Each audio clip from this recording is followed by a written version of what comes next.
ধরুন ব্যাপারটা হচ্ছে ফর্ম 7 এটা নিয়ে অনেক বৈষম্য হচ্ছে। রাজনৈতিক মতপার্থক্য থাকার কারণে অনেক ক্ষেত্রে অনেকের বিরুদ্ধে ইচ্ছাকৃতভাবে জমা করা হচ্ছে। বাদুড়িয়া নয়, রাজ্যের বিভিন্ন জায়গায় সঠিকভাবে তদন্ত করলে দেখা যাবে অনেকের বিরুদ্ধে এই ধরনের ফর্ম জমা করা হয়েছে। সে বৈধ নাগরিক, জীবিত, তারপরও তার বিরুদ্ধে হচ্ছে। এটা কোনোভাবেই কাঙ্ক্ষিত নয়।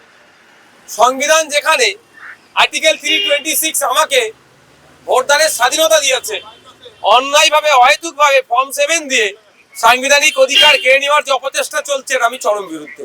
বেলডাঙ্গা বলুন বা এটা, এই বিষয়গুলোতে এনআইএ যে একটা দেশের গুরুত্বপূর্ণ সংস্থা, তদন্তকারী সংস্থা, যেখানে সেখানে এনআইএর যে ক্ষেত্রে ব্যবহার বিরোধী দলনেতা চিৎকার চেঁচামেচি করছে, যে লেভেলটা আছে সেটা কি নিচে নামিয়ে আনা হচ্ছে না, এটা ভাবতে হবে।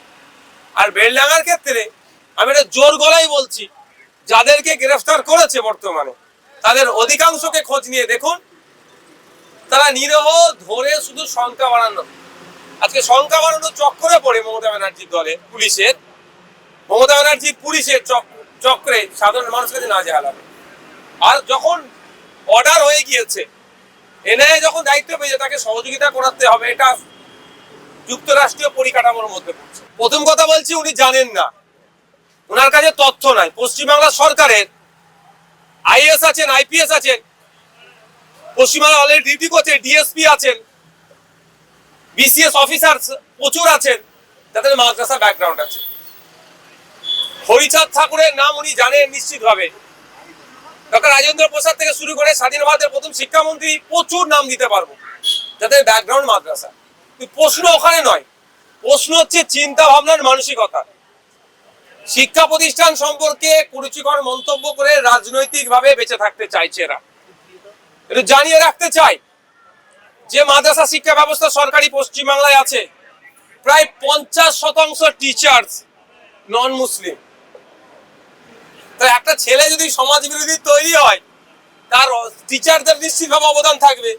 সেই অবদানের 50% কিন্তু নন মুসলিমদের কাছে যাচ্ছে। 1 নম্বর কথা, মাদ্রাসায় যে সমস্ত ছাত্রছাত্রীরা পড়াশোনা করে, তার 18 থেকে 20% নন মুসলিম আছে।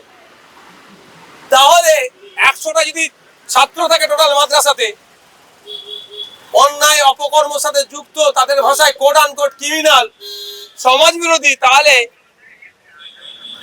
অগ্নিমিত্রা পলদির ম্যাডামের বক্তব্য অনুযায়ী তাহলে 20% এরাও থাকছে। শুধুমাত্র সামনের রাজনৈতিক বৈতরণী যেটা আসছে, বিধানসভা নির্বাচন পার করতে হবে, পাবলিককে কি বলে পার করবে, এই জন্য হচ্ছে। বাজেট 5700 কোটি টাকা বলছে, ওটা সামনে রেখে অনেক কথা হচ্ছে, কিন্তু Agnimitra Paul মহাশয়া to the point কথা বলবে না। এই যে 5700 কোটি টাকার মধ্যে কত টাকা খরচ হয় সে তথ্যটা কিন্তু দেবে না। তথ্য দিলে ধরা পড়ে যাবে। আপনাদের মাধ্যমে সাধারণ মানুষকে জানিয়ে রাখতে চাই, এই বিজেপি তৃণমূল বলে বাংলার মানুষকে গোমরাহ করছে, ভুল পথে পরিচালিত করছে। যেই ব্লকে 20% মুসলিম আছে, সেই ব্লকগুলোকে সংখ্যালঘু ব্লক বলে চিহ্নিত করা হয়। স্কুল এডুকেশনে, মাদ্রাসা এডুকেশন, মাইনরিটি অ্যাফেয়ার্স যে ডিপার্টমেন্টে যে টাকা আছে, ওখানে সেটা খরচ করে। শুধুমাত্র মাদ্রাসায় খরচ হয় না, স্কুলেও খরচ হয়। তাহলে এই কথাগুলো ওনারা বলেন না, এই জন্যই বলে না, মানুষকে বিভ্রান্ত করার জন্যই তারা এইগুলো চুপ থাকে। আর যেগুলো অনৈতিক কথা, অন্যায় কথা, সেগুলো জনমানুষে বলে।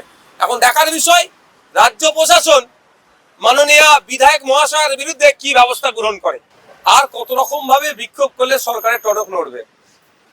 বারবার আইনের চড় খাচ্ছে, হাইকোর্ট থেকে সুপ্রিম কোর্ট থেকে ফিরে আসছে। ডিএর জন্য দেখুন কোন হেলদোল আছে, নির্লজ্জের মতো কথাবার্তা বলে যাচ্ছে।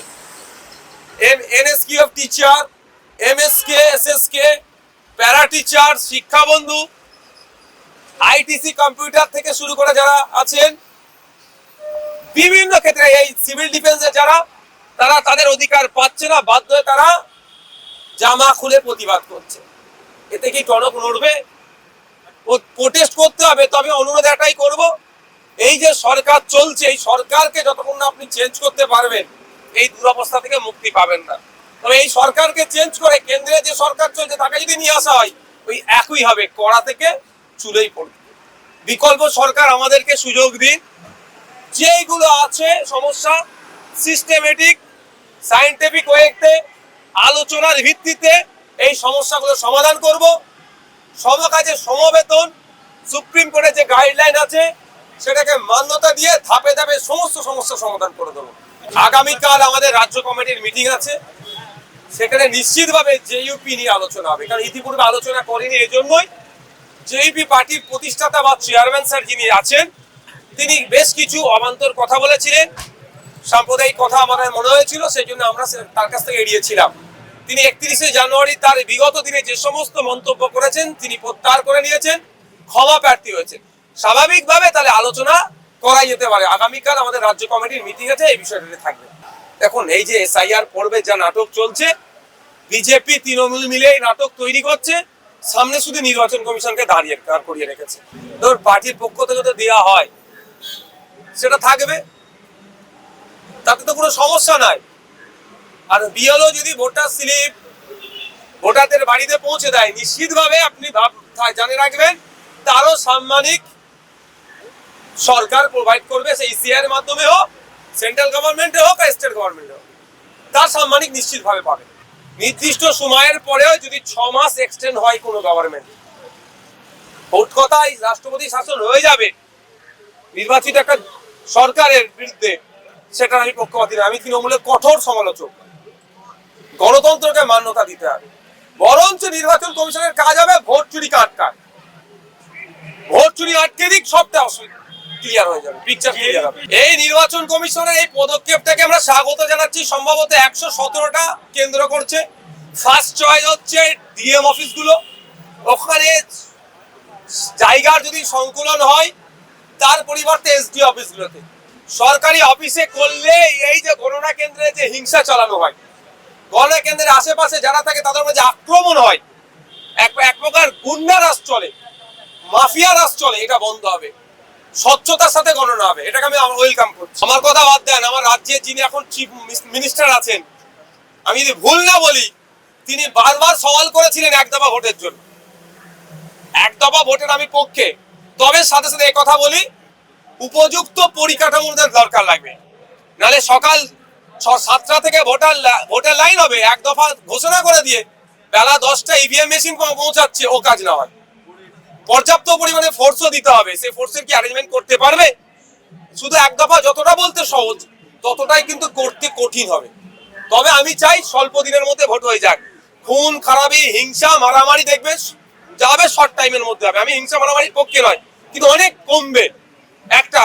দ্বিতীয় কথা হচ্ছে এই ভোট করে না পড়াশোনা, না শিক্ষা দীক্ষা, না কাজ কাম, সব লাঠি উঠে যায়।